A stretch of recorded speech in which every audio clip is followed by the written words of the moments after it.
This is The Gorge. This is a podcast where my friend Sara and I gorge ourselves in overanalyzing a game or game-related topic. This week we are going back to Tales of Xillia for the PS3. And nothing else. Oh, and nothing else. And nothing else. In a perfect world, Namdai would re-release Tales of Xillia for like PS4 or something with like updated textures. There's my English. I don't, like, Namco Bandai is a very big company. Mm-hmm. I don't know why they don't pump out re-releases and HD ports in the same vein that, like, Atlas and Square Enix do. I don't understand why I still can't fucking buy Tales of the Abyss for the fucking PSN. I don't get it. I will give them that money. I will happily, if they were like, it's $50, I'd be like, okay. You know? Look, Square Enix is putting out the first Kingdom Hearts for the... Oh, Jesus God. Wait. Fourth time. Fuck. No!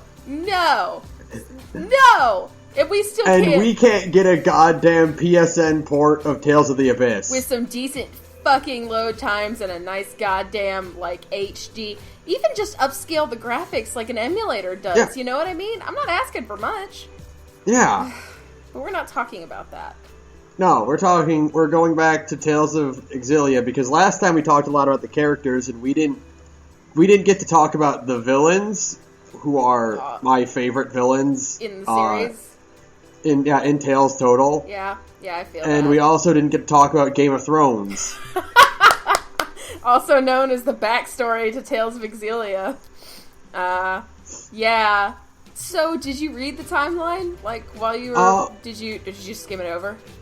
I mean, I looked over, I read a lot of it. It's very extensive. There's a lot to keep track of, and I have it open right now. It's very extensive. It's impressive. There's a lot here. Yeah, it's pretty crazy, and again, as perfect... You know, I keep saying, like, Tales of the Xillia... Fuck me, whatever. Tales of Xillia is perfect, but then I keep bringing up all these things that make it not perfect. So, like, again, when I say Tales of Xillia is the best game in the series, I mean that by saying it is the most fun game you'll ever play in your entire life. Mm-hmm. Or the most fun Tales game you'll ever play in your entire life. Yeah, the most fun Tales game. That said, they decided for some crazy fucking reason to just not include, like, any of the backstory for any of these characters in this game. And so you have to go find it, and the problem is that none of it's in fucking English. At least and there's officially. Tons of it. There's a fucking absolutely staggering amount of it, and you're just like, what the fuck?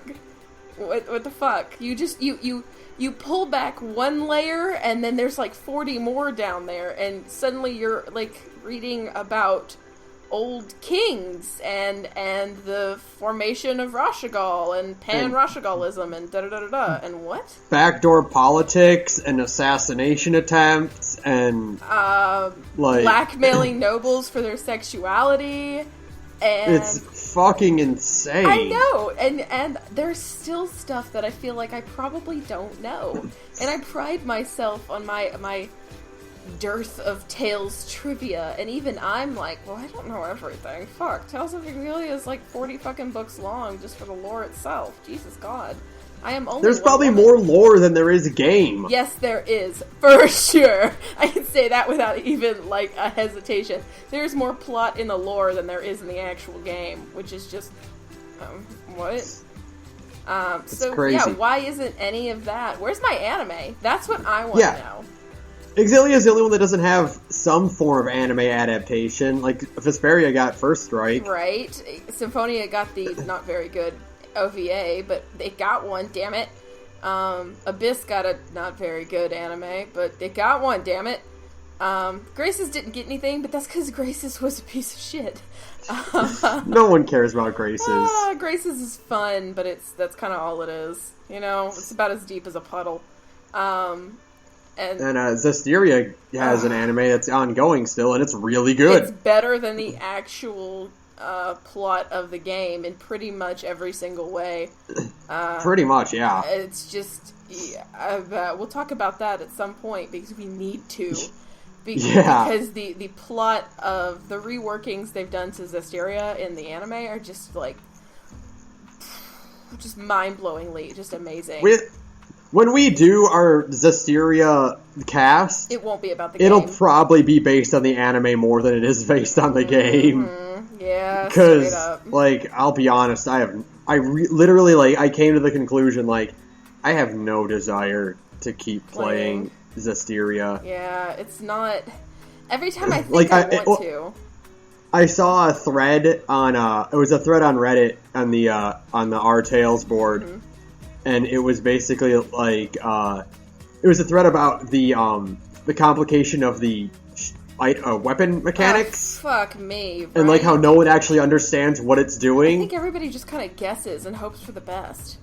And I made a post on that, and I'm like, yeah, between that and the big, like, expansive, empty oh my God.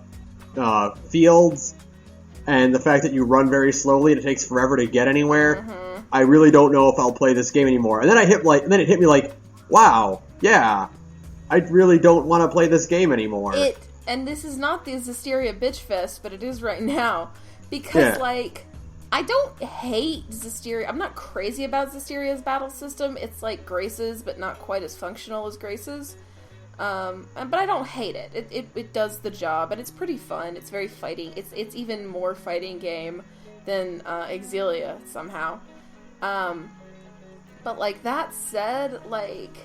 There are no enemies in that game. The fields are so empty. You have to just keep walking. So it's like the one draw that, like, you know, as flawed but perfect as Xillia is, you can always fall back on how fucking good the combat is, right? Yeah. You can't even do that in Zestiria. You can't even fall back on how good the combat is. You're just kind of stuck. It's not bad. It works. It does what it sets out to do. The problem is that what it does isn't nearly as exciting as Xillia or Vesperia or even Abyss. I prefer playing Abyss over playing this. And that's really, really saying something, because Abyss is sometimes a drag. But we're not talking. We're talking about Xillia and how good it still is. Oh god, it's so good. Oh my god. So, I want to talk about the villains first, and then we can do, like, just jump around the timeline and kind of, like, babble about that afterward. Because the villains won't take us too long. Well, you say that until we get to Gaius. Yeah, well, so the Chimeriad won't take us long, and Gaius will be its own thing. It'll be, we have to make our own podcast just for that. No, won't be that bad, but it could be that bad. If you were half of a fangirl as me, it would be that bad. You know what I mean? Like, if you were a girl, it would be that bad. Yeah, pretty much. Right, but you're not, so, like, you're like a good balancing factor in, like, the insanity of this fandom. I'll hold you back. Thanks, buddy. You're the best. I'll be like, Sara, it's been a half hour, we need to move on. Breathe, it's okay. It's not okay. He's so cool, like, we're talking about Gaius, so I'm going to take my headphones out and use the bathroom. He's just so cool, I could cry. But we're not going to start with Gaius. Who are we starting with? You usually have, like, the list. We'll probably start, I think we'll do... order of appearance? We'll do an order of death. No! No! I'm already sad. What have you done? By the way, we're not, since this is a second part, we're not doing our spoiler part or non-spoiler part. We're just straight into it. So we'll start off with Zhao. The only one whose death wasn't total bullshit, because at least it was for a decent cause. You know? Like... I think we can say it about all of them. none of them needed to die. Oh, not a single one of them, but for some reason Namdai just wanted to have them all die. Like, I guess it's so, like, Gaius can be alone at the end, but he didn't really have, like, any sort of turmoil over them dying. Right. You know, like, it wasn't like at the final encounter he was just desperate or, like... Right.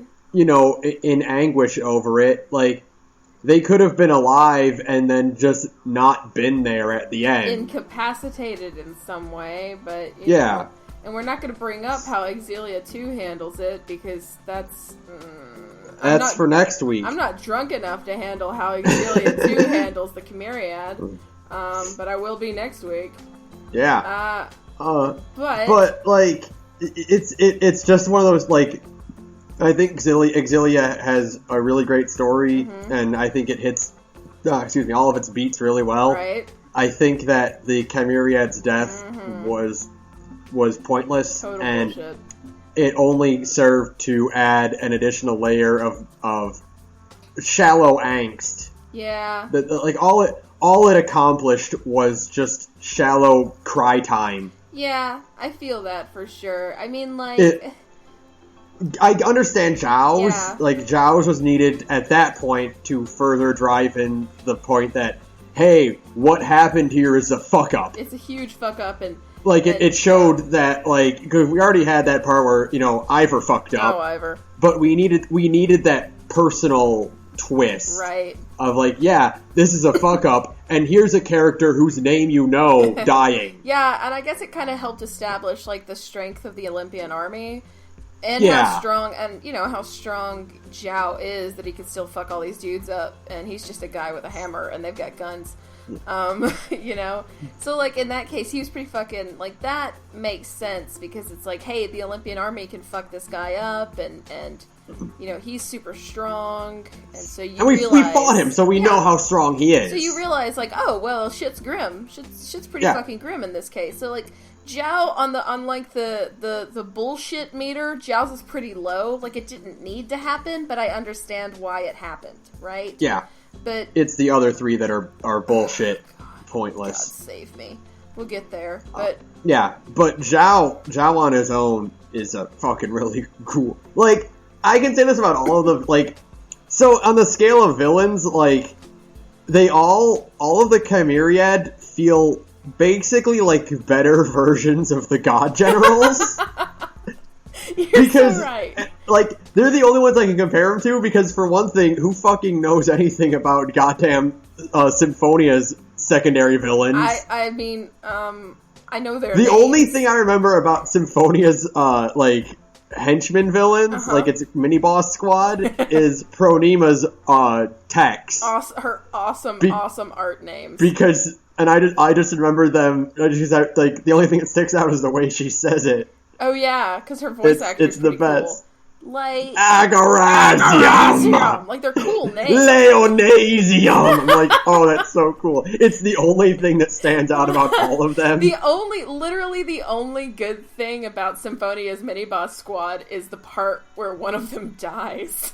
And it's the part where Kavar dies, because that's when Kratos gets his, "as you burn in hell" line. Yeah. Like, that's it. So, like, that's how unremarkable the quirky mini-boss squad for Symphonia is that they're honestly, I don't even fucking remember half their names. I know their names, like, and that's about it. It's Magnius, Forcestus, Pronema, Rodile, and Kavar.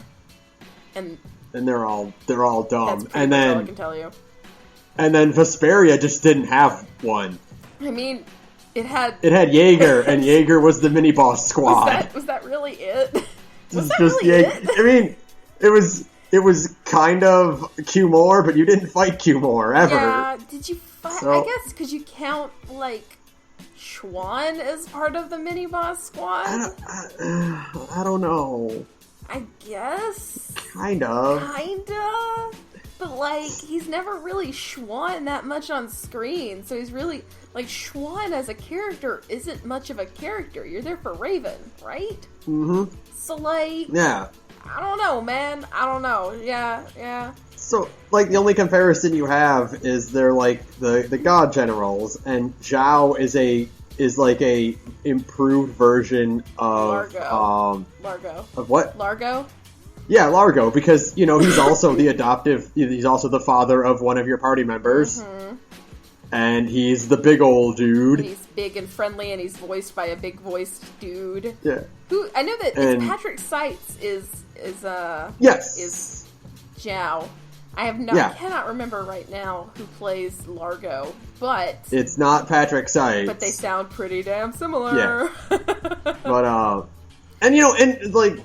Zhao, and again, all of them, I can say that Zhao has such a great design. My god, the Chimeriad are so... In, like, comparison to the clusterfuck of design that is the main cast... I mean, you know, and, like, we talked about it last time, but, there's, like, the hit or miss of the main cast. It's either, like, really, really great, or kind of alright, or downright bad. The Chimeriad are none of that. The Chimeriad are all fucking on point. They are so perfect. Like, they're... Okay, you get that scene where you first see the five of them. I know. And you're like, you immediately know, okay, here is what all of their deals are. Exactly. Like, this guy in red and black is the leader, right? And he's, you know, he's clearly the leader. And you can tell by looking at him that he's like some sort of, even if you know nothing about these characters, just by looking at Gaius, you know he's either some sort of, like, general or some guy in charge of, like, more than just these idiots. He's also in charge of, like, a lot of stuff. And because he has, like, the warlord-looking kind of armor. Mm-hmm. And so, like, each of them... Oh, God, the Chimeriad's designs are so solid. They're so fucking on point. Like, and, like, Zhao's is just, like, he's got the big beard, he's got the hat. He's got the goofy hat. I love his hat. He has, like, the cool... Like, his outfit is so... Like, we were talking last week about how it seemed like nobody in the Xillia main cast... Not last week, the week before. How nobody in the main cast kind of dressed the way the rest of the world dresses, you know? They don't... Yeah. In a game that's very heavily, like, Chinese-themed, and only Leia kind of really has that look. Leia and Rowan have that look. But... Zhao looks exactly like he is a part of the world. He looks like he belongs. You see him... Yeah. Oh, yeah. You see him next to other characters who are just like, you know, mook NPCs, and you are like, right, this guy is from a fantasy Chinese world, and you can just tell. He stands out, but he still fits in with the world. Exactly. Like, if you look at, Jurgen, the dude from the Kataro clan, who's pretty cool for being an NPC. Yeah. He's a cool voice actor. Like, Jurgen is part of the same clan as Zhao, right? And you can tell. Yeah, oh yeah, you can tell because their outfits are so similar, and again, without being like, they stand out but not being too out there where you're like, you can recognize them as part of this world. Right, exactly. And it's so... Like, they just fit so well. I'm actually pulling it up on my phone right now because I think Zhao has the second or third most, like, strongest design of the Chimeriad. I mean, he just looks cool. He's just big and What you get, again, with all the Chimeriad is that, like, the yellow. Oh, I know. Just, it pop. Like, all of them have such a strong primary color. Mm-hmm. And it works so well for this team, and, like, it just makes Zhao stand out even more. Especially as, like, the friendly one. Like, Zhao is he's the least aggressive of this group of assholes. So, like, so by putting him in yellow, it really does come across as, like, well, he's not really... like a bad guy. He's just, you know, he's got a job to do, and he's really here to, you know, look out for Elise more so than anybody else. Yeah. And, he's got the always closed eyes that are super indicative of, you know, friendliness. Right. And they open, and I'm such a sucker for that shitty fucking trope. But when he does open it, and you're like, oh, shit, things are going down now, you know? Because then you're like, oh, it's serious now. It's on. And I'm such a sucker for that shitty trope, but I don't even know why. I'm just like, man, I'm such a fucking weeb. Just because I'm like, yeah, it's awesome. It's because he only opens one eye. Yeah, exactly. He's still Just like, I give so few fucks about any of you that I'm only gonna open one eye to fuck you up. And you're like, yeah, bruh, get him. Oh, God. He's great. I love him just being like a giant. Oh, he's huge, right? I always love when, like, the big guy, like, everyone else is, like, normally proportioned, like, you know, more or less average height all around. Like normal people. And then you just get one guy that's, like, 8 feet tall. He's just giant. I always love that. Oh, like, yeah. And there's no explanation beyond he's just a real big old dude. He's just a big old dude. That's all it is, man. And, I feel like I'm going to talk a lot about design aspects when we talk about the Chimeriad, because they are so strong in comparison. Well, they're all built on design. Like, the most striking point about them is just how well each and every one of them is designed. I know, even, you know, Pressa. Fuck, there's a mistake I'm going to make a lot.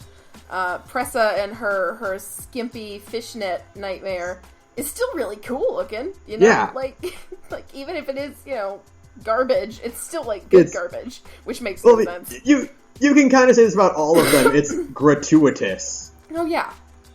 Like, it's just, like, another example of, like, well, here's this archetype of character to the nth degree. Exactly. Just played, like, to its most logical endpoint. Like Zhao is the, you know, the jovial, you know, barbarian type. Yeah. And he's got the big fur coat, he's got the giant hammer, he's got the big long beard, he's got the hat, you know. His little goofy hat that is super awesome. Yeah, like you're like, you see him and you're like, oh, this is the barbarian. Right, yeah, he's the big bruiser guy. Like, you look at him and you know immediately, again, like, what kind of role these characters fill within, like, their team dynamic. And it's something that's kind of lacking in the main cast, for better or worse. That, you know. And he's great because, like, I think he is the only, it is him who can fight Gaius to a standstill. Yes, he is the only guy in the series lore who has ever fought Gaius to a standstill. Which I can only imagine by that they mean Zhao put his hand on Gaius's head, and then Gaius just couldn't hit him anymore. Maybe that's why Gaius has the big long sword now, because he had to deal with that indignity at one point of, like, he had a normal sized katana, and then Zhao did that, and he's like, well, that's never happening again. I can never be that uncool ever again. He went to the castle weaponsmith, and he's like, I need an 8-footer. I need the biggest sword you can logistically make. And, you know that Sephiroth guy? Yeah, I need one of those.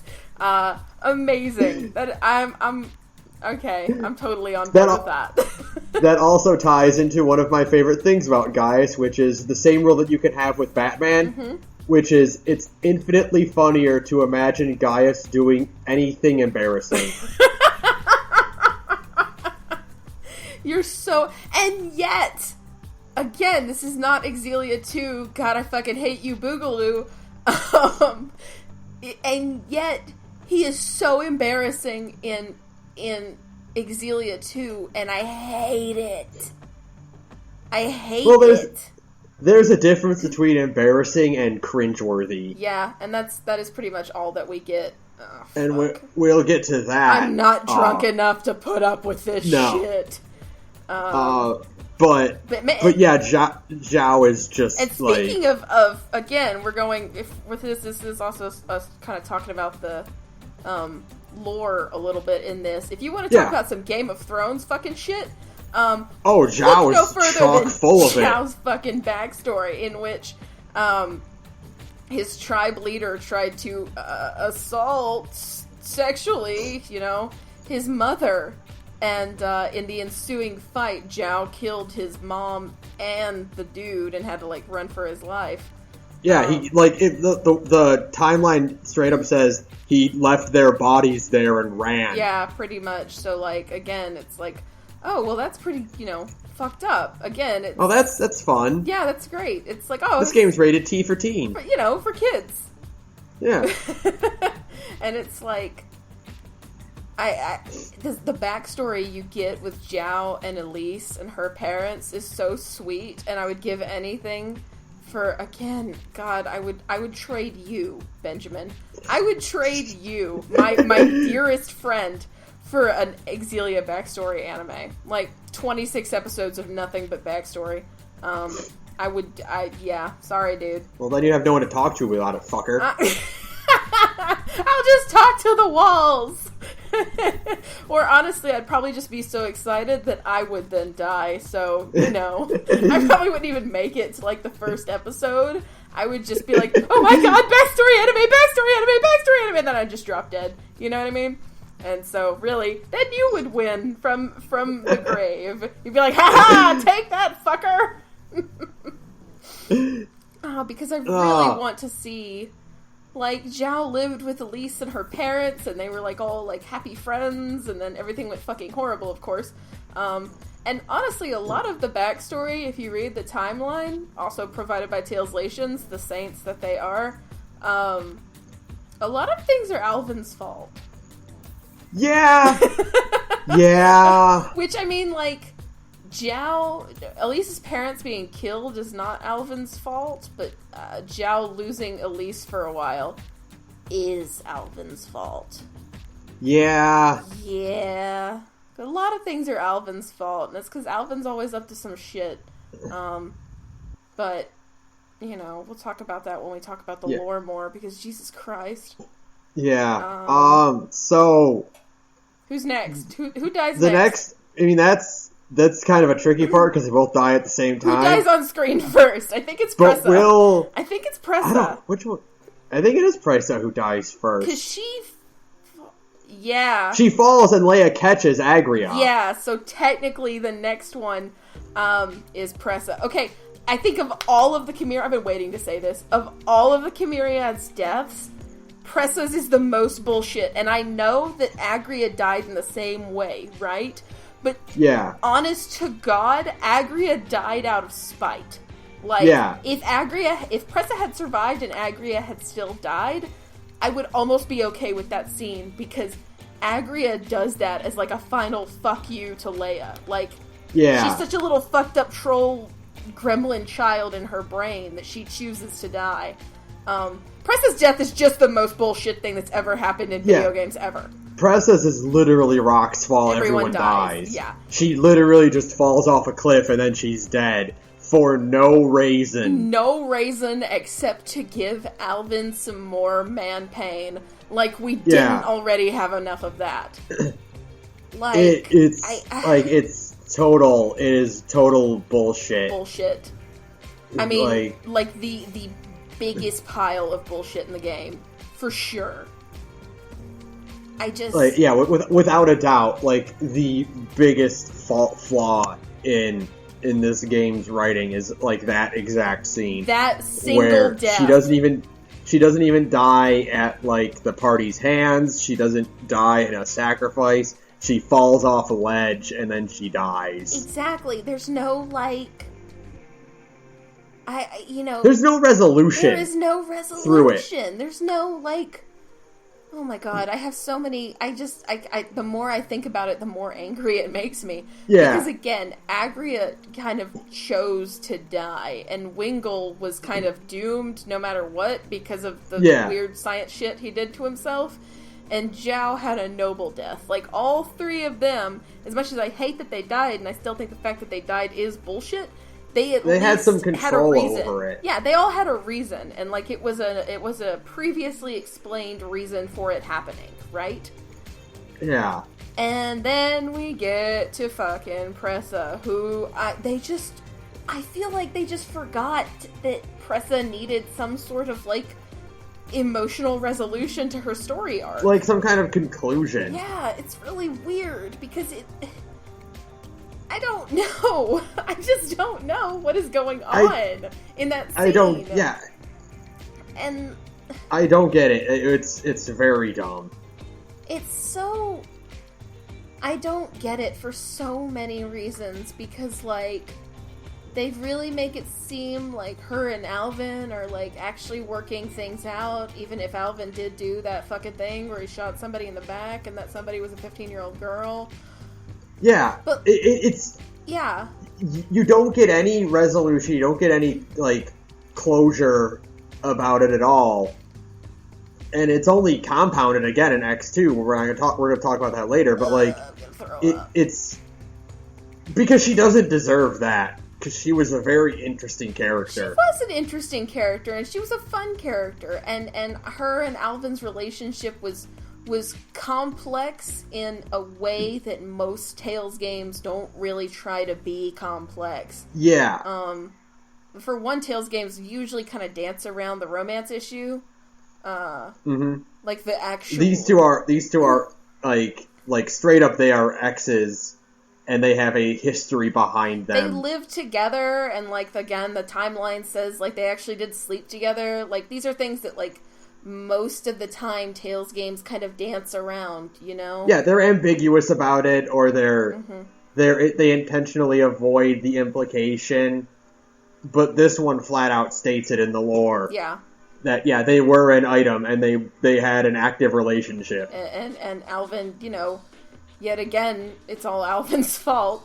Yep. He fucked it up and stabbed her in the back, nearly literally. And so, it's just like, to kind of cut that development short, because everybody else has pretty good character arcs, you know, like... Agria is especially, it's pretty good, like, for the amount of screen time the Chimeriad get. I like Agria's the most because it stands as such a huge antithesis of Leia's. And I like Pressa. I keep wanting to say Presea. That's a different No, I know character. exactly what you mean. That's a different fucking character. Why would you do that, Namco Bandai? Pressa's is, like, the least satisfying. Her character is so interesting because she's like kind of a weird crazy cat lady, because she... Okay, so I was reading this about her. Okay, so Pressa's cat ears are not cat ears. Yeah, I know. They're her hair that she just points into cat ears. Yep, and her tail. And she doesn't have a tail. Her tail is just an art that she keeps cast all the time. Pressa's not a cat girl. She's just a Pressa's crazy a fucking furry. She's a fucking furry. She's a crazy cat lady. She's a crazy cat lady, and she didn't deserve, because now I'm just thinking, like, she's got, like, 700 cats in an apartment in Canbelar somewhere that need feeding, because she's just dropped off a cliff and died, you know? Like... She's so much fun, because she seems to be, like, the cool, and all, like, the little stupid 4-Koma comics make her even more fun. Like, my favorite one, probably one of my favorite, like, Xillia 4-Koma, period. Not just, like, the ones dealing with a Chimera, just, like, I think it's probably one of the funniest ones, is where Agria walks by, and, you know, you can see, because it's Japan, and she's 15, so of course you can see this girl's panties. Whatever. But Pressa kind of makes a comment of it, like, hey, I can see your underwear. And then Agria immediately whips around and is like, excuse me, everything you have is hanging out. And she says, excuse me, I am not displaying, I am showing off. And there is a difference. And she just gets super mad about it. And I think that is amazing. And I want to believe that's canon. That she's like, there's a difference between accidentally being on display and showing off, and I'm just like, I love you, you weird crazy Catwoman. She's great. On her design, like, back to design talk since we're here. Oh man, her design's so much fun. It is, like I said, like, it's gratuitous. Yes. But, like... But it's fun. I mean, it works. It's just, I can't even describe it. I'm looking at it right now. It's just, I don't even think it's, like, sexy. I'm not even like, oh, yeah, get it, girl. You know? Well, it's like, we need to design the sexy character. Yes. And then someone passed that design in front of him, and he's like, that'll do it. Perfect. That'll do it, yep. She's got fake cat ears and a fake cat tail, and, you know, she walks around in the winter with her boobs hanging out, and she's, like, basically got her, you know, like, she is basically not wearing half of her pants. Yeah. And I love it. She's in stupid high heels, and for some reason I can't I hate, like, impractical sexy armor. I can't bring myself to hate Pressa's impractical sexy armor, because it's just, I mean, it's so Tails. And it's still more fun than the nightmare that is Velvet's outfit in Berseria, but, you know, oh god. Well, because, like, I think, like, part of it is that, like, for Pressa, they're clearly, like, this is sexy. Right. Like, they're not hiding their intent. Right. Whereas, like, with Velvet, they're, like, kind of like, no, she wears the tattered clothes because she's a monster. Mm-hmm. We're, like, if you're gonna make a sexy character, be honest about it. Like, I don't care.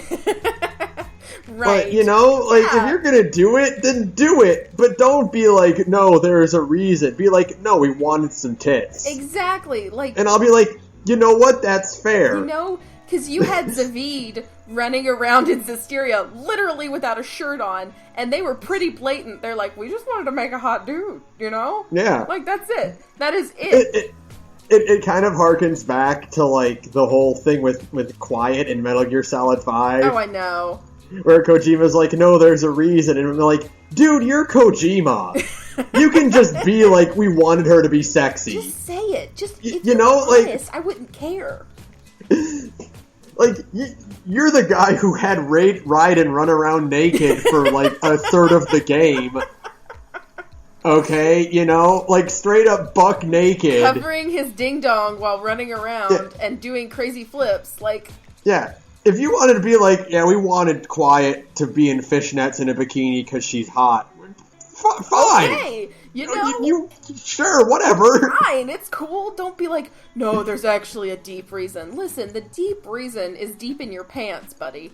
Okay? Like, that's all it is. It's okay. You can come to terms with it. If you would not lie to me and yourself about the reason that, you know, that Quiet is dressed the way she is, or Velvet is dressed the way she is, I'd be cool with it. Because, like, I ain't got no problem with Zavid, because, I mean, he's just a shirtless dude running around for no fucking reason in a fantasy world, and you're like, everybody else around you is wearing a t-shirt, dude.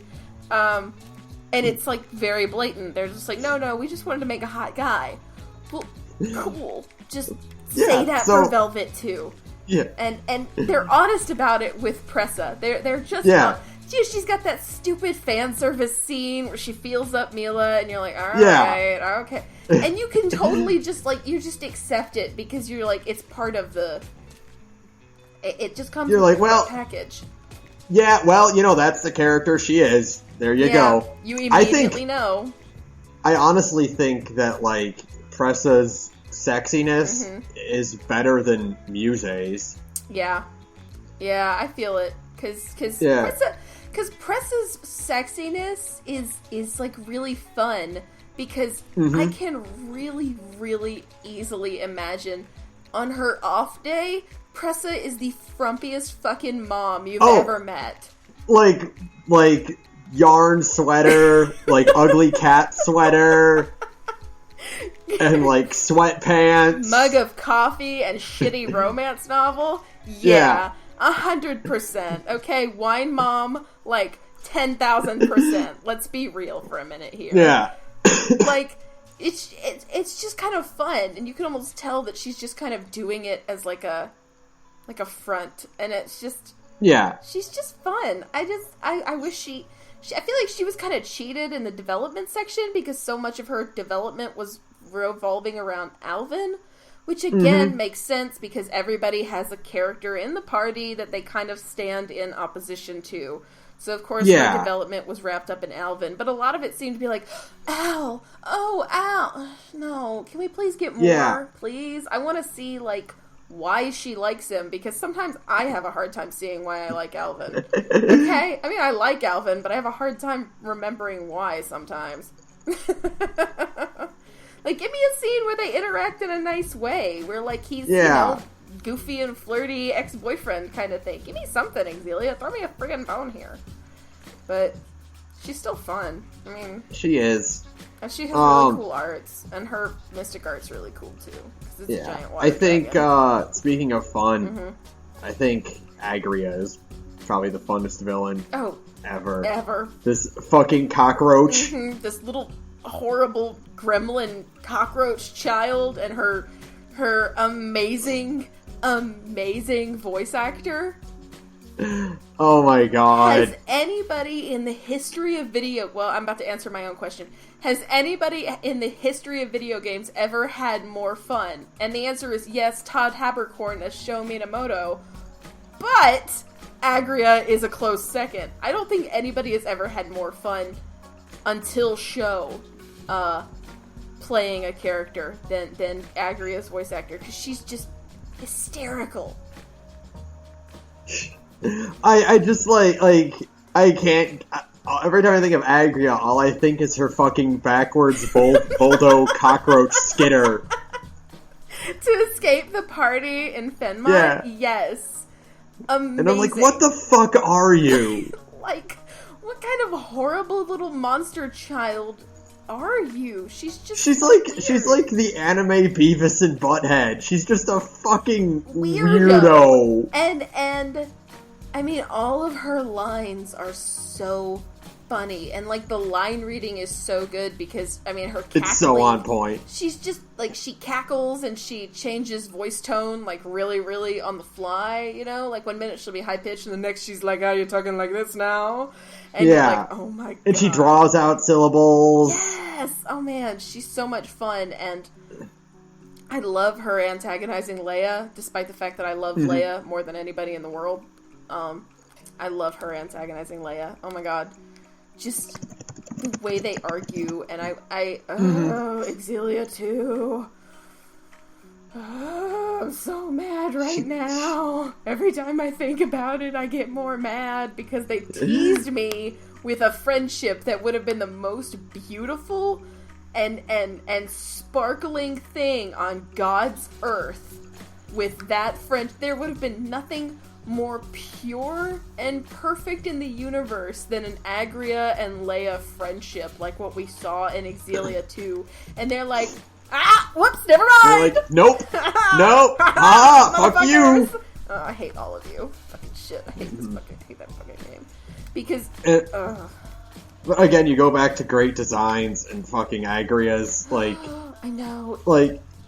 Without even hearing her line of dialogue, when you see the kind of dress she's wearing, and you see, like, just, like, the way she carries herself, you're like, oh, this girl's a lunatic. She's crazy, and I love that she carries around a giant fuck-off sword, despite the fact that she's a little tiny 15-year-old who can't actually swing it. Yeah, what's great is that, like, she's not, like, you know, the kind of thing where it's like she's absurdly strong if you one-hand it. No, she can't lift it. No, she drags it around, and she swings it like an idiot. And she perches on it for her mystic art, which is incredible, by the way. She perches on her fucking sword like a goddamn little... I don't even know what the English I'm looking for is here. But she's just horrible in the best way. You know what I mean? She's just horrible. And I love every second she's on screen. And her death is, despite the fact she dies at the same time as Pressa, her death is slightly less bullshit because, again, she has a fucking Game of Thrones backstory. And, I mean, it was just kind of like the final, like, fuck you to Leia. It was like her one last way to beat Leia. It's a fuck you to Leia and to everyone around her. And for some fucking reason, in the American version, they censored that scene, because when she falls in the Japanese version... She slips off Leia, yeah. She's flipping Leia off the whole way down. You're like, Jesus Christ, girl, get a therapist. I think they took that out, because if that happened in America, you'd laugh. Oh, man. You would, but it would be awesome. And that would ruin... It would completely ruin the impact of the death. But it's so... I mean, it's so Agria to go out that way. Even if you do laugh, because you do, like, you're like, oh, that's fucked up, but you're still laughing because that's exactly the kind of character Agria is. I mean, she's horrible. Jesus, she does all sorts of horrible fucking shit in the game, but she's funny as fuck.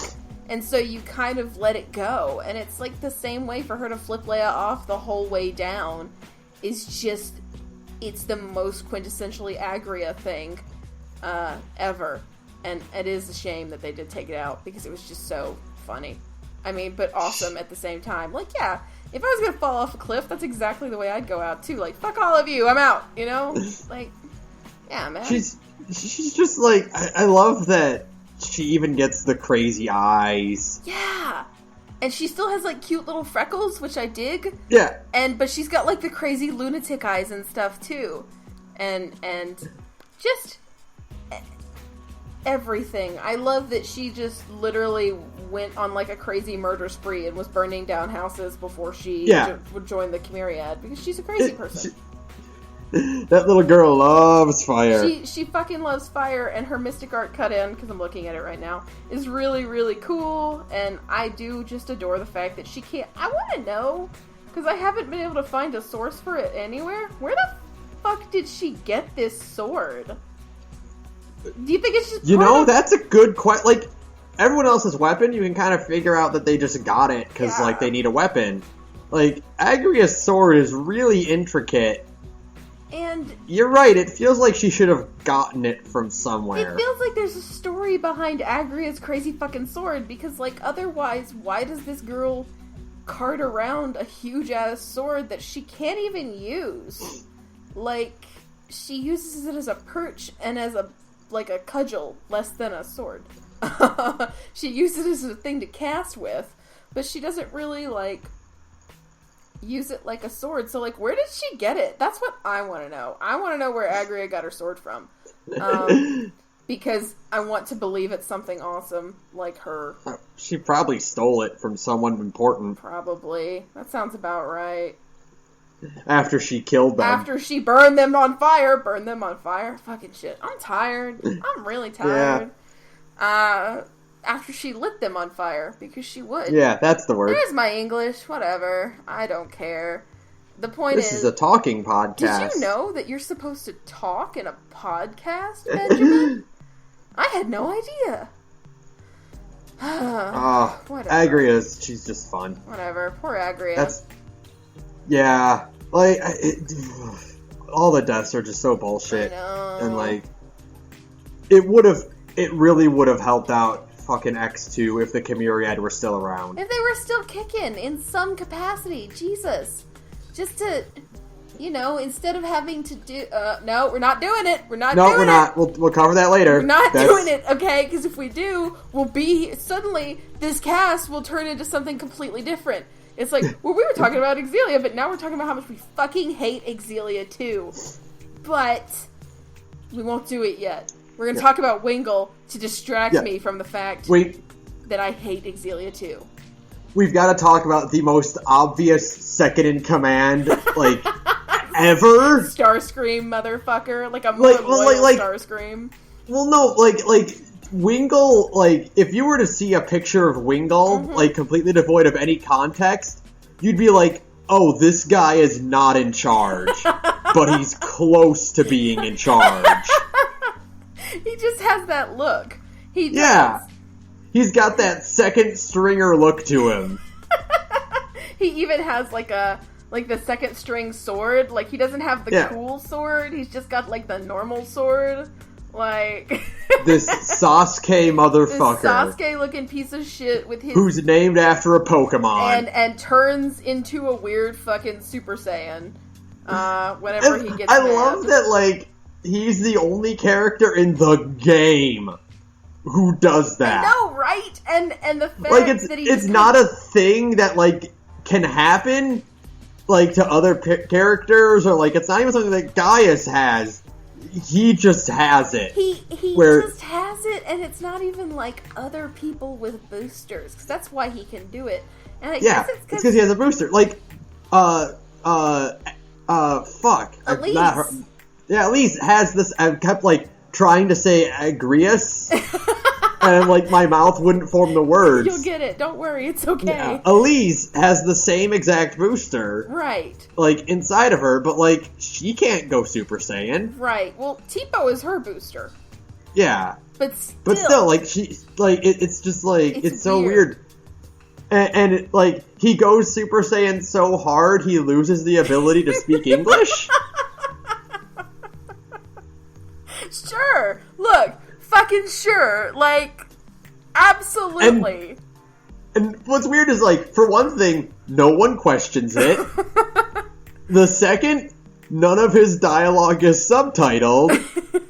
Third, it's a made-up language. It is. So, like, even if you were, like, if, like, he just, like, spoke a foreign language, like, you would get the joke if you knew the language. But the language he speaks when he goes Super Saiyan is a made-up one.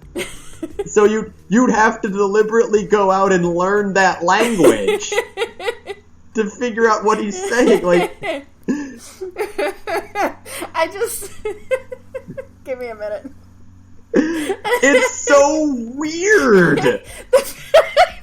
Give me a second, because I'm thinking about it too hard.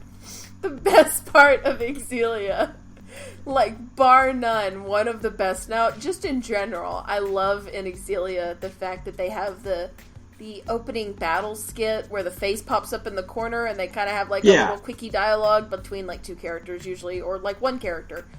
And they do it, like, there's more of it in boss fights, and you never know, by the way, what anybody is fucking saying in those scenes, because... Oh yeah, it's super hard to hear it. I can't hear it, and I can't read the subtitles, and there's already, like, 40 arts going off at the same time in a boss fight, usually. So, like, nobody knows what anybody is saying in these scenes, but I think the best part of that thing's existence is the fact that Wingle still talks in them. And he's completely unintelligible. Yeah, I can't. You can't fucking understand. Like, you can kind of get the gist of like what's going on because you can catch enough words to figure it out. But Wingle's speaking the made up bullshit language, so you're like, and like,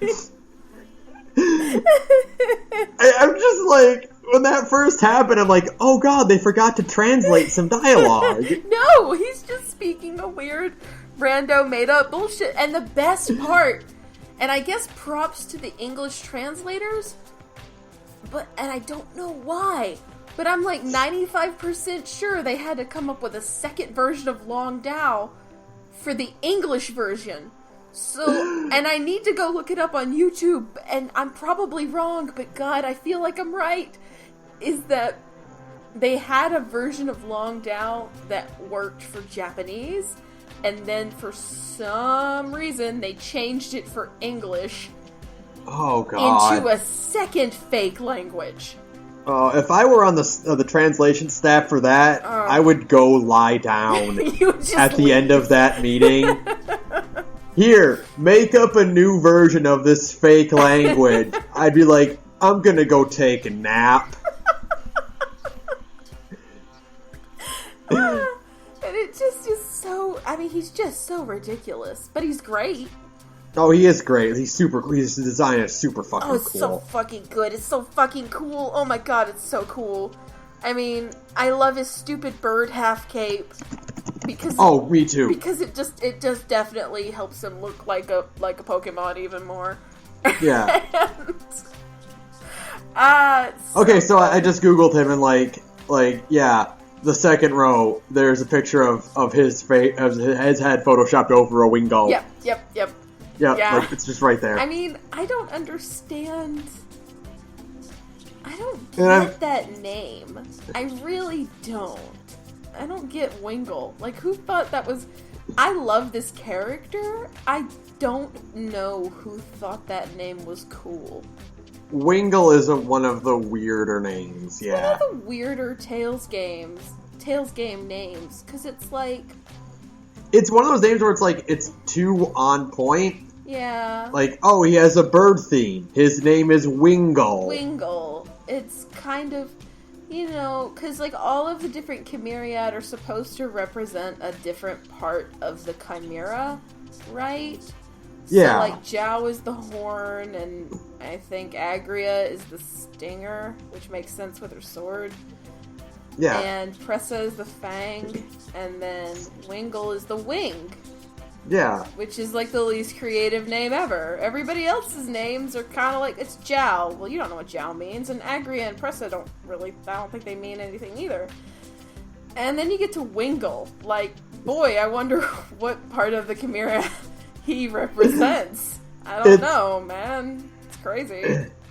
It's like it's like Simon Blackwell. Yeah, it's like you didn't really try that hard. Wingle is a Phoenix Wright name in a game that doesn't do that. You're so right. And it's the same name in Japanese, too. This wasn't a weird... although it is funny, because, they all have, like, a subtitle, right? Yeah. Like, it's like Agria the Shadowless or something like that. Whatever. I don't know what all of them are. You'd think I would. I don't. It's, Wingle's is Wingle of the Revolution. No, that's the funny thing. That's the only one I do know. That's his in Japanese. For some reason, for some reason they changed it to Wingle the Nova in English, and I don't know why. Huh. I don't know. Maybe it was because like a lip sync thing. I don't know. Possibly. But it's just not as good. No. Because the whole point was that, like, hey, he helped, kind of lead the revolution. So, it was pretty on point. And now you're like, the Nova. What's the Nova? What's a Nova in this case? Are they talking about, like, exploding stars? Is it because he dies? Can somebody please explain to me what's going on with this character? Because I don't. I mean, he's a bit all over the place. He's kind of all over the place. And, he's just so... I wish I understood him more. I still don't know why he turns on you after Gaius goes after Muse. Like, to this day, I'm still like, why did that happen? I think it's just because he's an asshole. It's possibly that, or he didn't get the message. No, they're good guys. I don't... His boss fight is weirdly placed. Mm-hmm. Like, it's just like, they're like, oh yeah, we gotta have a Wingle fight here. Yeah, it's at the end. It's really weird. I guess he's supposed... I mean, I know he's supposed to be, like, Gaius' dragon, obviously. Like, yeah, of course, he's the second in command. It just made it... It was just such an odd place to have the final boss fight, or the final fight with Wingle, because it just kind of like he just showed up. So he's, like, hanging out at the end of the world, just, like, waiting for you guys. Like, I get that. He's not your Pokemon rival. I mean, come on. Right, exactly. I don't. You just get a weird boss fight at the end, and it's like, oh, we need to have some closure, some conclusion with Wingle. He needs to die at some point, so we'll just have him fight. And it's not even like he's just kind of like. You get why Gaius and Muse are there, because they literally challenged Jude and Mila to, like, hey, meet me in the interdimensional parking lot and we'll have a fight to settle shit, And then, like, what is Wingle? Is he, like, the guy at the door who's like, no, you can't come in unless you fight me first? Like, what? Is Wingle the bouncer? Wingle is the bouncer before the fight in the interdimensional parking lot. Is Wingle a crappy game for the PlayStation 2? A terrible, terrible Square Enix game. I fucking hated that game. Fucking piece of shit game. Holy shit. My god. Sora, let's do a podcast on the bouncer. Oh god. No, and just be us going, why the fuck did they make the bouncer? What the fuck is this game even supposed to be? This piece of shit game. Sora looking motherfucker main character. Horrible fucking game. JoJo Sora. JoJo's Bizarre Adventure Show. God, piece of shit game. Look, we're getting distracted. Anyway, yeah. Wingle's death. The point is that Wingle's, again, aces in character design, aces in just straight up coolness factor. Fucking conclusion sucked. Kind of fucking sucked. Because he just kind of literally dropped dead literally fell over and died at the very end. And you're like, okay, here's another thing I gotta complain about, and it's not like a real complaint, but it's like kind of like a half complaint. So the English version of Gaius' real name is Erston, right? In the dorkiest possible development ever. The coolest character in the Tales series ever has the dorkiest name. But that's not his name in the Japanese version. The name in the Japanese version is Arst. And that's pretty cool. It's pretty JRPG, right? Arst Outway. Yeah. ARST. When you beat Wingle, he says in Long Dao, "I'm sorry, arst." And I'm wondering, like, either his voice actor is a really cool dude and did a lot of research, or they literally intentionally changed Gaius' name to be something dorkier down the line. And I don't know which version is better. But I do know that his voice actor is a cool dude. Not like he's not a very good archer, which is a shame because I like him as a person, but he's not a good archer. Yeah. He's not a good But he's a cool guy that does, like, research on his characters. He might have done his research, but I don't know, man. I don't know. I kind of want to believe that they just made his name dorkier. You know what I mean? I would be down for it. I'm totally down for that. So do you want to just roll right into it? What are we at? I'll let you take it. Are we at the hour mark? We're perfectly at the hour mark. Go ahead. Gaius is the coolest goddamn character this franchise has ever produced. As a character who's trapped in Xillia 2 and has the worst possible, literally the worst possible personal character arc, that still somehow magically does not retroactively spoil how fucking cool Gaius is in Xillia. Every single scene he is in is the coolest thing you've ever seen. Ever. It helps that he's voiced by Travis Willingham. Troy. I'm thinking like Troy Baker, they're friends. It helps that he's voiced by Travis Willingham, but it's not just that. His design is cool. His character arc is cool. The fact that he, like, kind of does stupid shit makes him cooler. I know that doesn't make sense, but whatever. Just roll with it, okay? Everything Gaius does, even the stupid bullshit Gaius does, is cool from an external standpoint because just, like, he's cool. He's so cool I could cry. And I nearly have in a few parts in Xillia, where he just does shit. Like when he busts out the fucking sword laser in Xillia, like the battle at Fezabel, and you're just like, what the fuck? That's a mystic art. But it's not, motherfuckers. It's just a normal art. And by the way, you can use that art in Xillia too, and it's broken as fuck. Did you just drop your mic or take off your headphones? I dropped my phone. Oh. He's just cool, okay? There's 2 minutes for you right there on record why Gaius is the coolest goddamn character in this series, bar none. Everything he does is fucking awesome. And yeah. Oh. That felt good. I need a cigarette. So what's great about Gaius is, again, harkening back to the fact that the Chimerian are better versions of the God Generals. Mm-hmm. Gaius is a better version of Duke. Duke? Oh yeah, for sure. From Vesperia. Like 1,000%. Yeah, like the whole idea of like the well-intentioned extremist. Mm-hmm. And like, whereas Duke didn't really have much of a confrontation. Mm-hmm. Like, there was a serious confrontation with Gaius. Yes. And even though you both ultimately wanted the same thing. Yes. Gaius' method was just so much more extreme about it. Right. That he needed to be stopped. Yeah, he needed to be held back. Absolutely. Like, Gaius is just... Everything we said about Duke in Vesperia was basically like, okay, this guy is the final boss, but I don't feel, like, scared of him as a final boss because you never see him do anything in the game that makes him come across as, like, a challenge or threatening. Yeah, exactly. He doesn't do anything super villainous. You just kind of hear that he needs to be held back. Whereas Gaius does some pretty dark shit at some point. Gaius, and not only does he do some fucking dark shit, Gaius is a, like, identifiable threat from the minute he's on screen, and every single boss fight you have with him is the hardest fucking thing you've ever had to put up with in this game, except for the optional bosses, and those don't count because they're optional. All of his boss fights are hard. Whenever he's fighting on screen in, like, cutscenes, he never loses his cool and never loses, period. And so, like, you get immediately established from the word go, you know that Gaius is not to be fucked with. And so when you get to the final boss, you're like, oh, this is gonna be a fucking nightmare. And spoilers, it is on Unknown. Oh my god. It's real hard, yeah. Oh my god, that final boss fight on Unknown is an hour long. Oh, it's nuts. After a certain point, I was like, am I still fighting?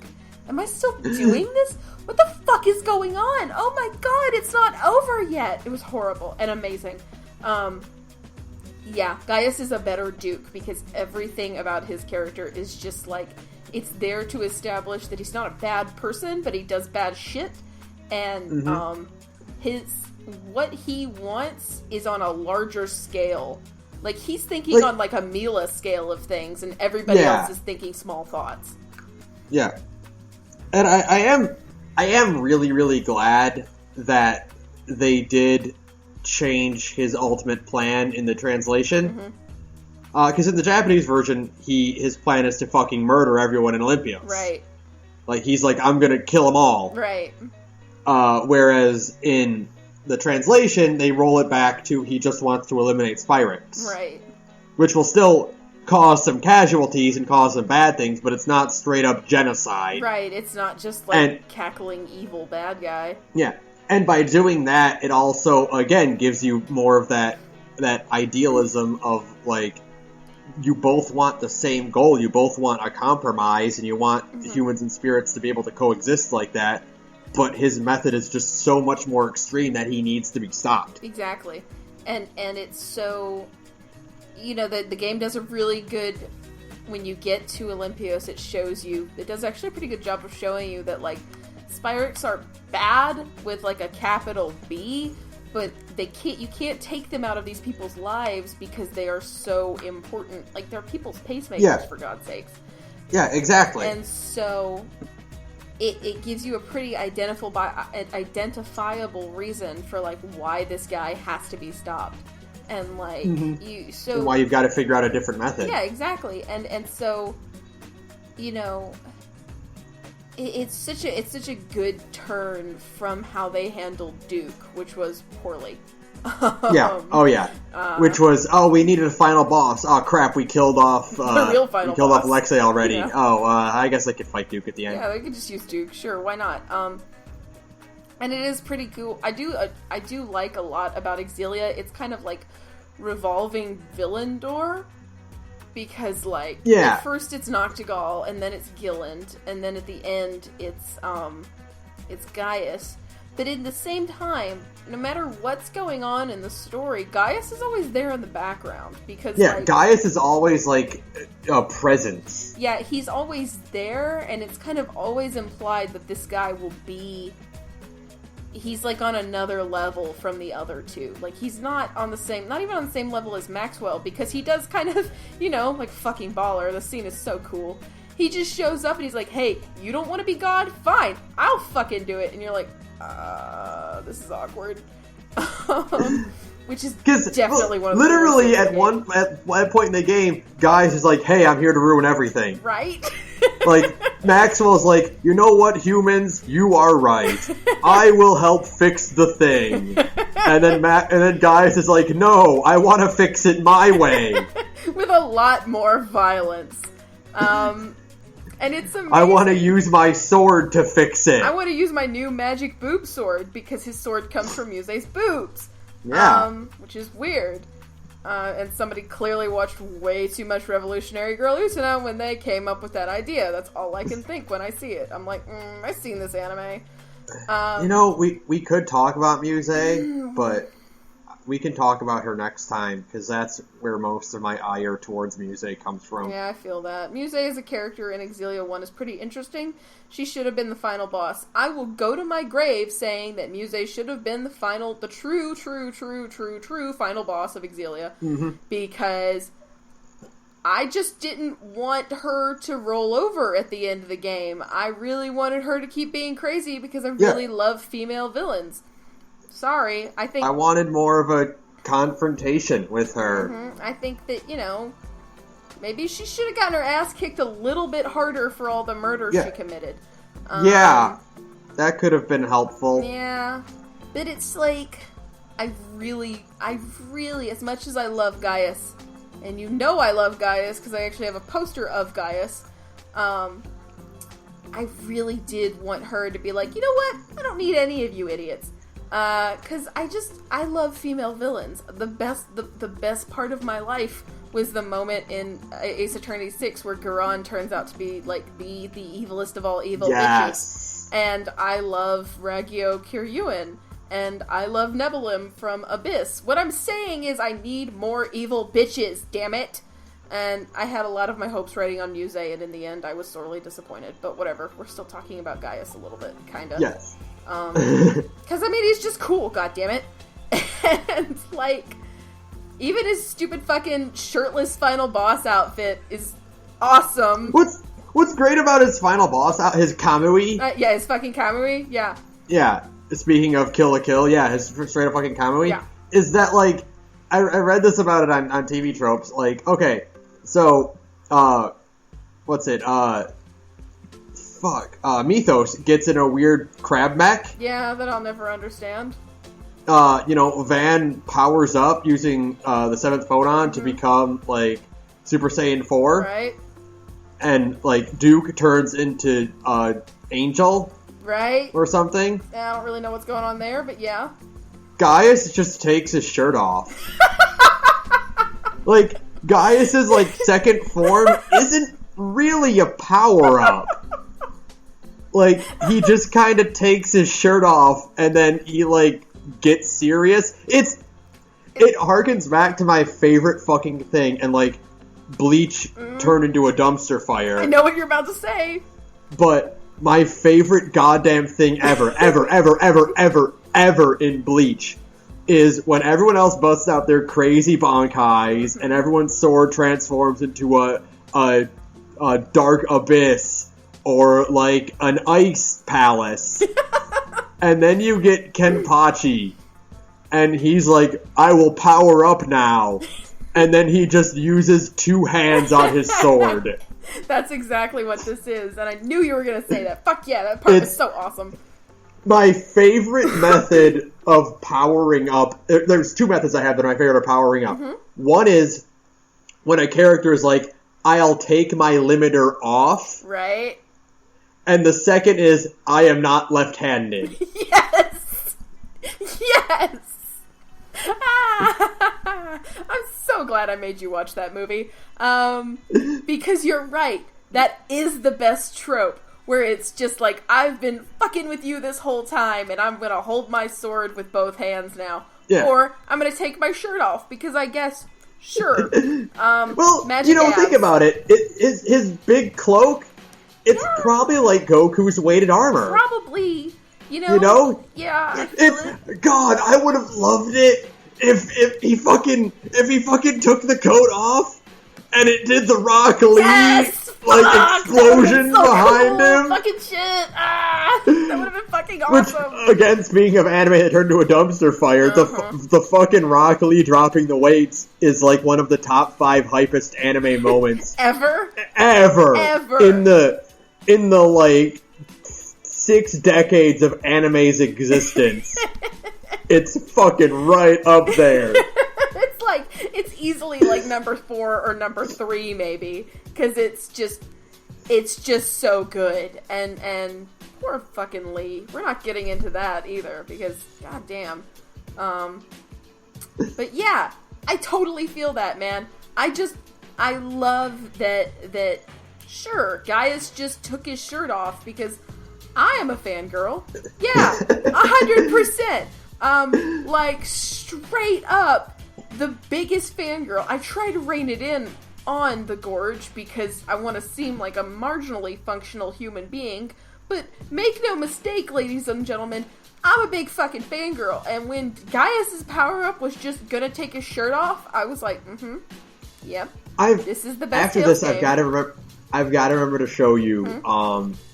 When I first saw it, I immediately thought of you. Oh, thanks. There's a bit in Antfish's JoJo Abridged. Oh my god. Where it's you remember the part where Jonathan was fighting Tarkus? Yes. And his shirt explodes off? Yeah. In that scene in the abridged bit, Antfish had an artist draw like a little generic fangirl.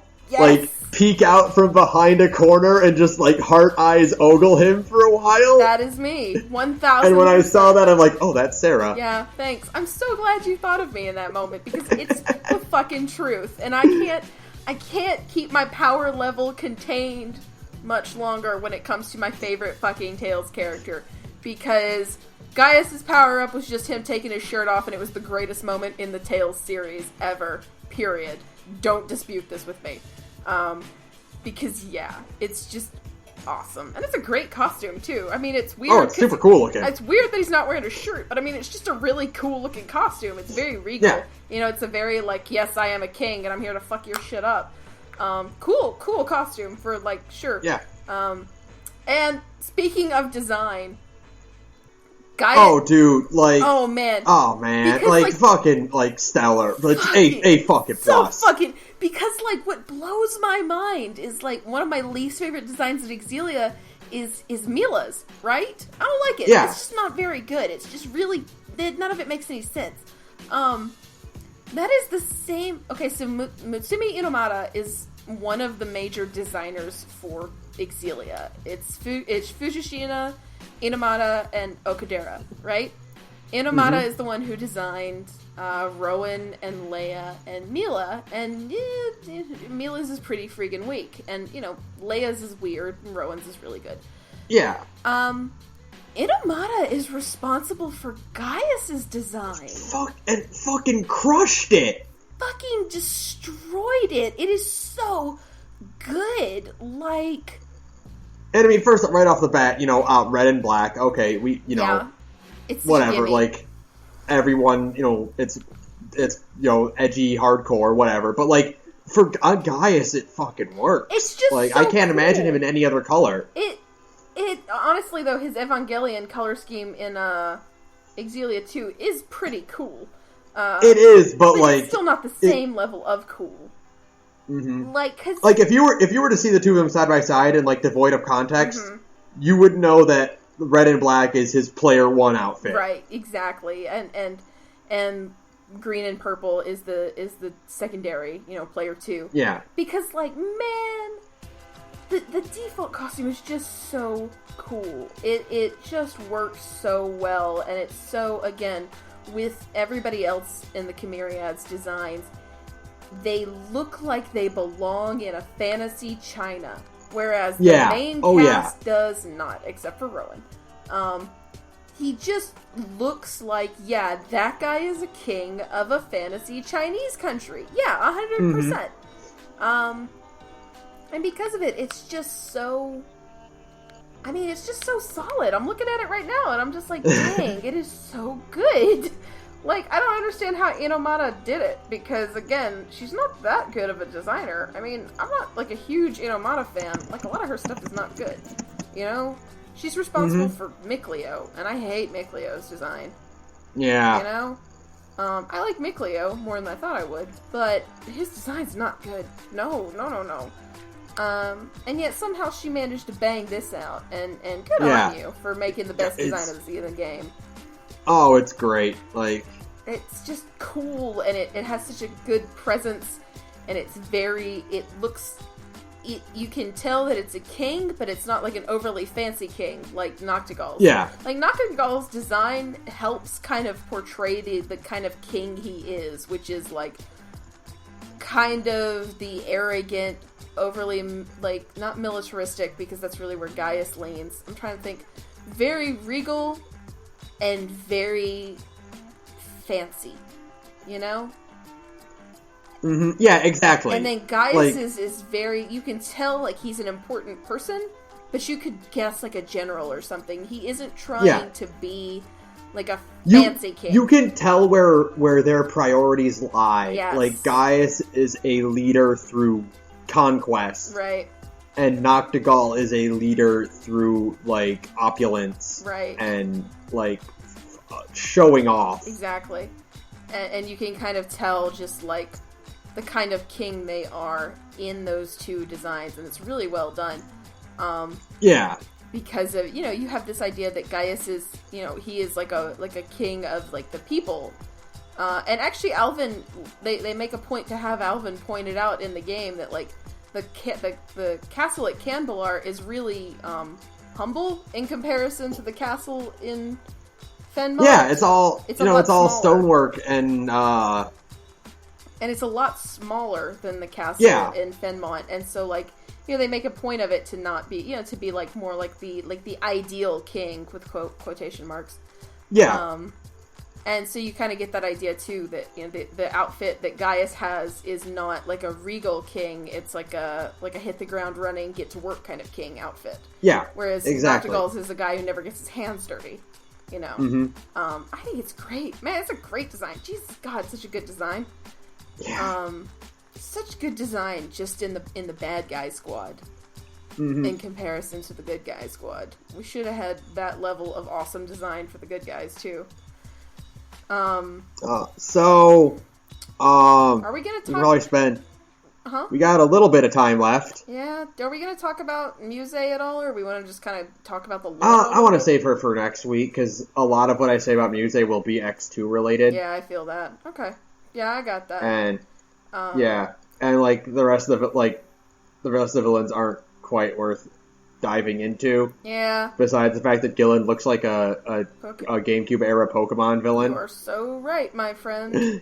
It's really weird. But we could spend rest of our time 10, 15 minutes.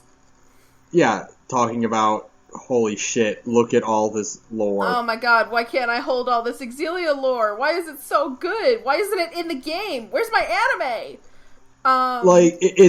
It is built on political backstabbing and assassination attempts and seduction and bastard children. It's spying and, information exchange. It's this idea of, like, two very different cultures because they established that Rashigal is, like, the modernized world and Azul is the old warring tribes era. And so, like, Azul is still very, what's the word I'm looking for? Traditional. And Rashigal has kind of, like, by the point the game happens, especially, they've abandoned, like, that kind of standard tradition of, like, spirit worship and stuff like that. Yeah. There's so much just cool stuff in the lore. They do a good job of explaining all the different kind of, like, there's different, cults for the worship of every major spirit, and there's different traditions for the countries, and you're just like, oh my god, why isn't any of this in an anime? And you get really good looks at, like, the way the party members, like, what their actions have a ripple effect for the others before they even meet. Yes.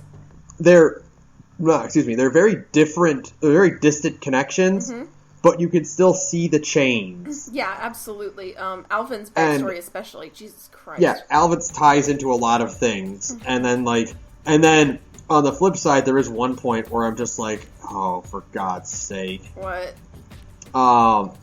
Where is it? I just saw, like, I read it, like, recently.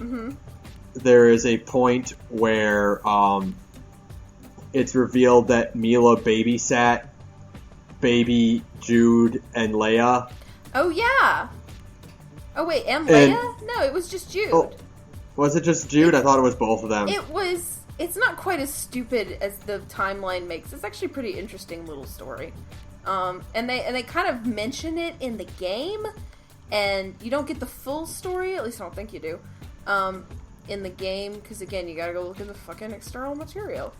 But, like, what happens is that Mila is out, so, like, Exodus is trapped inside of Riza Maxia after the attempt at breaching the schism, right? They're all the survivors of an old cruise liner that was trapped inside of Riza Maxia because they were too close to the schism when the Olympian army tested a weapon that would have punctured the schism and let them get to all that mana, right? Right. So then everybody on the Zenithra was swept inside. And they found at Exodus as a way to kind of keep themselves safe and take care of themselves. And eventually, it kind of got out of control thanks to Gillen.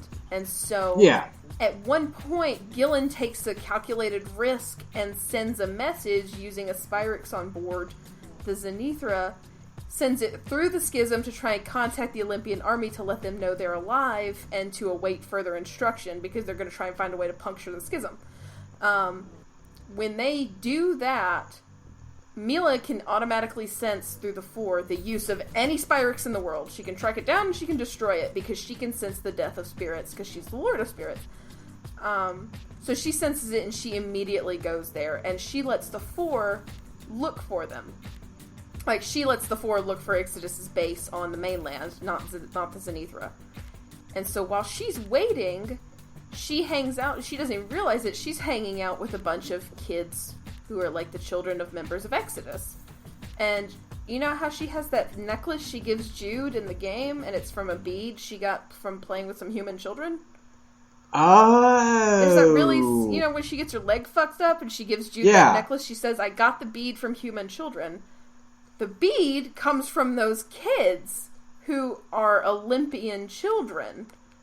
And she held on to it all these years because the only time she ever played like a normal human girl. At the same time, Derek was going to the Exodus base to basically tell them, I'm done, I want out, I just want to have a normal family, I don't like the way the organization is going, I just want to be a doctor on an island, and I'm going to grow up to become an asshole. And Ellen, his wife, followed him thinking he was cheating on her. And she left Jude with one of the mothers there, and that's where Mila ran into Jude as a baby. So it's not like she babysat him, it's more like she was hanging out with one of the kids of that mom. And, okay. And so then when the Four detected the Spyrix, it was like the first time she ever acted like Maxwell, because as soon as she realized like the world was in danger, she kind of like flipped a switch in her brain and just went full Maxwell and fucked up everything. And basically destroyed everything. And actually those kids try to kill her later on in the game if you finish a handful of side quests. Okay, because like... Yeah. I was under the impression that it was like in this heavy like lore, you know, based thing where you can see the ripple effects of everyone's actions like that. I thought it was just a weird one-off encounter, the likes you would see in like the Star Wars prequels. Right. No, it goes a little bit... Where it's just like, oh yes, and by the way, they met once before when they were babies. Yeah. I mean, but no, if there's actually a thing behind it, then that's actually pretty cool. Yeah. It technically is kind of that, because, like, you know, they didn't need to have it be like, well, Jude was also there. But yeah. It kind of works out. But it also ties into Derek and him being part of Exodus and all that. Right, exactly. And being a complete asshole. So, like, it makes sense then. Right, yeah. And so in that case, it's not quite so blatant, I guess. Yeah. And a lot of the game's lore is like that. And you feel like, God, couldn't you have just put this in a handful of flashbacks somewhere? Yeah, or like skits or like lore books or something, because there's just... so much of it. There's so much of it. And so much of it is super, super interesting. Yeah. And I want more of it. And I want an anime, god damn it. I'm never gonna let it go. Like, honestly, I would watch...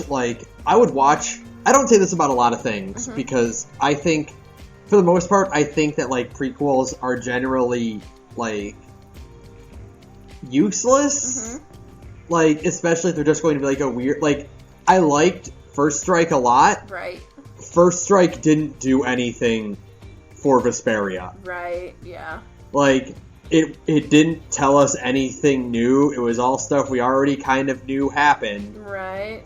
Like, it was a good movie, but it didn't serve any purpose. Yeah. Like, you can enjoy Vesperia without knowledge of the stuff in First Strike. Exactly. But, like, a full-fledged, anime adaptation of all the backstory here oh my God, would definitely increase my enjoyment of Xillia. Oh, by like 100-fold, because I love the lore, but it is kind of hard to enjoy it just for one, because I can't fucking read Japanese. Damn it. Yeah. And two, it's just like you have a hard time, I think you said today, like contextualizing the information and just knowing like where all of this fits in. And frankly, I just want to see what half the cast looks like when they were younger. I mean, I love that's cast. one of the important things there is like, I want to see all these people as kids and stuff. Yeah, I want to see like young Rowan and young Noctigal and young Gaius and Zhao. And I want to see Rowan in his prime. Yeah, oh my god, how amazing would that be? Could you imagine? Oh my god. Yeah. That would be so cool to just see and I love just the, I don't like that Game of Thrones went so hard with its fucking awfulness. But I do think there's something really cool about how Rowan's backstory is so brutal in comparison to what a nice old man he is now. It's like, on that note, like, Game of Thrones just keeps getting bad. Mm-hmm. And it's the same thing I have with Berserk. Yeah. Where it's like, I won't read Berserk until I know that Casca will be okay. And then I'll read Berserk. Right. Like, when the chapter comes out where Casca gets to be okay again, right, that's when I'll start reading Berserk. Like, I won't read Game of Thrones anymore, because I know it's just going to keep getting worse and worse and worse. Yeah. And I mean, if you're into that, that's fine. But, like, with Rowan's backstory, it's so interesting, because also we know that, like, he's going to come out of... We know how he's going to come out of it. Right. But it's worth looking into and seeing how he got to that point. Right. It's good to know there's a light at the end of the tunnel with with dark shit. If you know it gets better eventually, you can handle the dark shit more. You can comprehend it better, because like Rowan's backstory especially is super interesting because he's a branch member of one of the ruling houses of Rashagal, and he's such a brilliant tactician, and at one point he literally helped starve Noctigal's brother and all of his men inside of a fortress. They laid siege to it for like 6 months and wouldn't let anything in and anybody out, and eventually everybody inside of the fortress, including Noctigal's brother, because Noctigal and his brothers were all warring over the throne after their dad died and didn't name a successor. They were all fighting each other for that. And eventually, Rowan was like, fuck it, we'll smoke them out. And smoking them out means starving them all to death, I guess. Super, super interesting to know that that's the kind of person Rowan used to be. And he's such a nice old grandpa now. Exactly. Like, I'm looking at this timeline now, and there's one point that I'm like, I want to know everything about this. Tell me. And it's very early on in the beginning, and it's the pirate Ifreed completes a map of Rize Maxia that will serve for the following centuries. Oh, I know. Like, I want to know about that! I do want more about that, because it's such a throwaway line in the game that Ifreed, that the pirate Ifreed, charted a map of Rize Maxia, and it's like, well, okay, can I get more information about this guy? Yeah. Please? This version of Ifreed sounds fucking awesome. Right? Adventurer, pirate dude, making maps, leaving treasure all over the world. Sounds fucking radical. Oh my god. I want to know about this guy. Fucking cool as shit. And I mean, honestly, if you just gave me an anime that was like a 4-episode OVA about Gaius versus the previous king, oh my god, you could probably kill me now, because I wanna see 12-year-old Gaius win the tournament without any spirit arts. Right, fucking shit. Without a Lilium Orb at all, and just fucking owning everybody. Like, just brute force. Yes, that's so awesome. And, I mean, the fact that he, at 12 was like a child soldier, holy shit. I want to see all of this. I want to see that whole arc. I want to see what the previous fucking king looked like, because I'm still fucking bitter about that. Because again, Xillia 2, but Xillia 2 kind of like cock teases it, and then like, never mind, we don't feel like making a new model because we're lazy pieces of shit.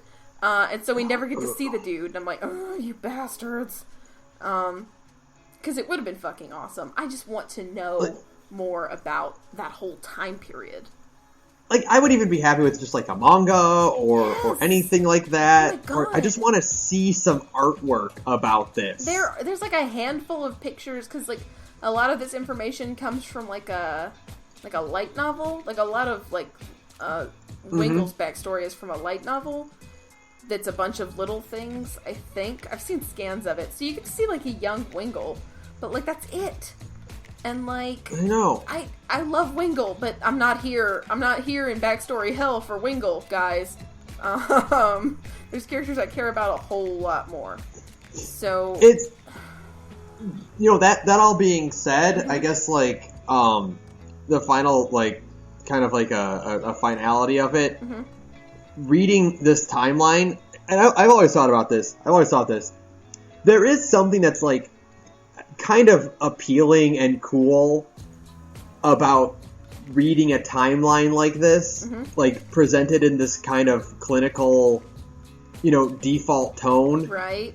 I don't know what it is about it, but just, like, reading, like, it's kind of like reading a history book. Yeah, I feel that. A textbook. Yeah, I feel that. About a fictional world, and there's just something kind of appealing about that idea. It's a cool concept. It's why World War Z is such a cool concept. Like, fake histories as an idea are really interesting.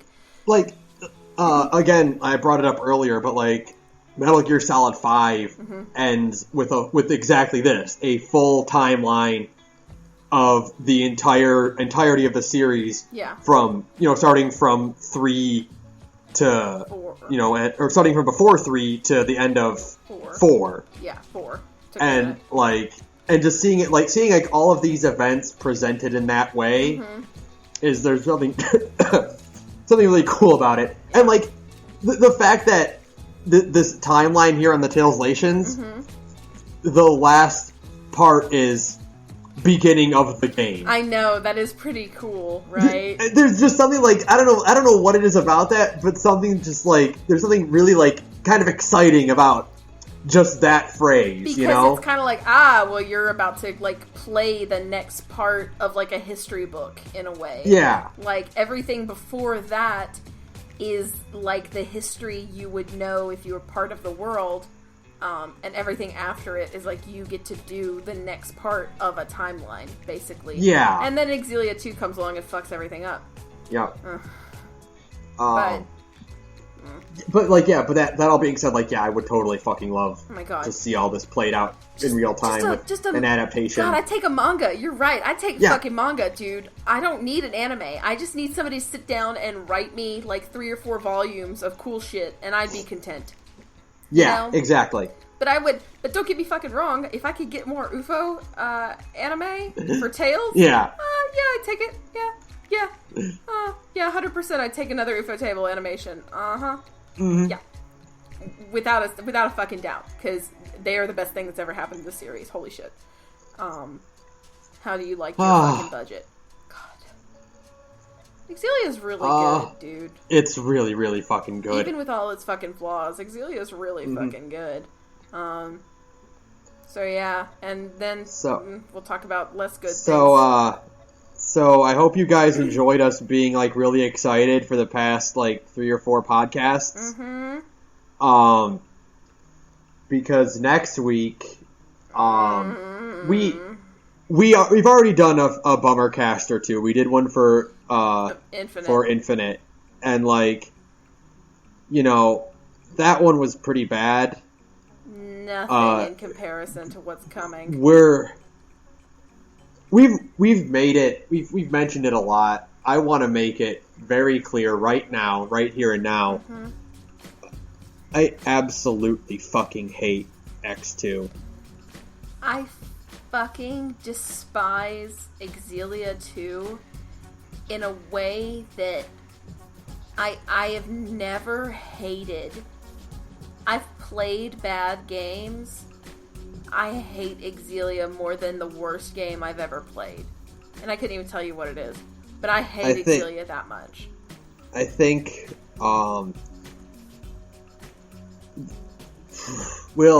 yeah.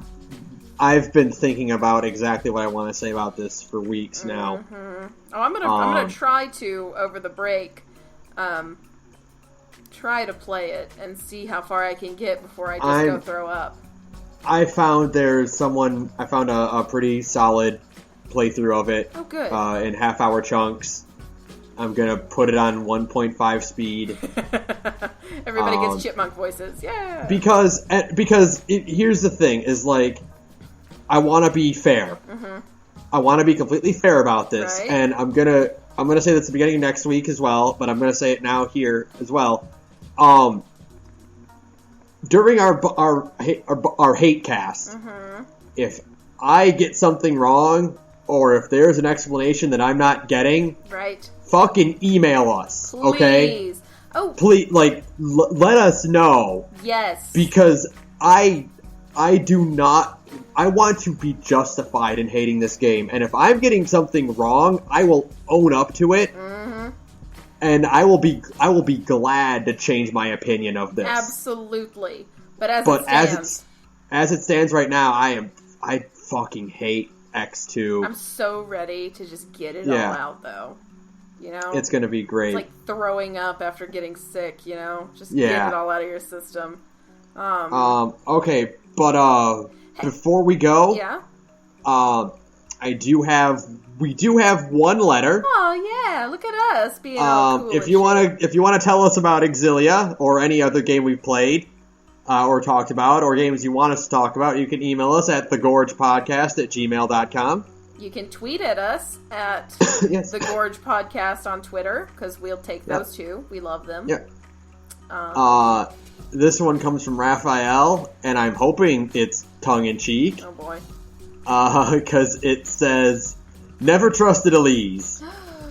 She's clearly an evil witch. She walks around with a possessed talking doll, and the townsfolk of Himmel keep her at a distance. I've watched multiple playthroughs of Xillia, both blind and premeditated, and they all make the mistake of recruiting the evil creepy girl into the party. No. Completing a side quest is no reason for welcoming danger." How dare you! Remember that time where they were all on a boat and Tifa was like, "Check out that water, you'll die if you fall in? What more damning evidence of being a witch do you need? Should she fall in, you'd be hearing Elise scream, 'I'm melting! I'm melting!'" No, she's a pure-hearted child, made of sunshine and spun gold. How could you? No, that's my daughter you're shit-talking there, you bastard. That's my beautiful child. Raph, you're wrong. You're wrong. She's beautiful and perfect. Elise is a perfect angel, and she didn't deserve anything. Mm-hmm. She's made of sugar and starshine and happiness and pure friendship. She has a heart made of crystal, and when she walks, the earth is made better by her footsteps. She sparkles when she smiles, and all the world is made better by her presence. And Tipo is friend to all. Tipo is shaped like a friend. He's shaped like a friend. I love him, my little buddy. So yeah. How dare you? So that'll do it for now. Are we done? I think so. Oh, wow. That felt good. That felt good, because boy, the Chimeriad are cool. Yeah. Christmas is coming. You should tell us about your happy video game Christmas memories, please. Yes. We'll talk about them here on The Gorge, and we will read them off. And then we'll make commentary. I'll be tweeting about it soon. Mm-hmm. I'll be making tweets like almost daily about it. Mm-hmm. So if you want me to shut up about that, send in your stories. Please, we'd love you if you would. Yes. I mean, I'll love you again. anyways, but I'll love you even more. Again, that's thegorgepodcast@gmail.com. Or at The Gorge Podcast on Twitter. We'll take that too, because we're cool. We're hip and happening. We have a Twitter that we use, kind of, sometimes. Frequently. Him more than me. Sarah, tell us about your other podcast. Hey, I'm in another podcast. It's an LGBT RPG podcast called Big Gay Nerds, because that's what we are. We're a bunch of big gay nerds. We play all sorts of fun, cool, exciting tabletop games and act like a bunch of big gay nerds the whole time. It's awesome, and you should come listen to it. We're on SoundCloud by the same name. I don't know if we have a Twitter yet. I think this is like the 5th time I've said that now. I should probably ask my DM what our Twitter is. Anyways, come listen to us. We're cool cats. Is that it? That's it. Fuck Dima. Fuck Dima. Good night, everyone. Night.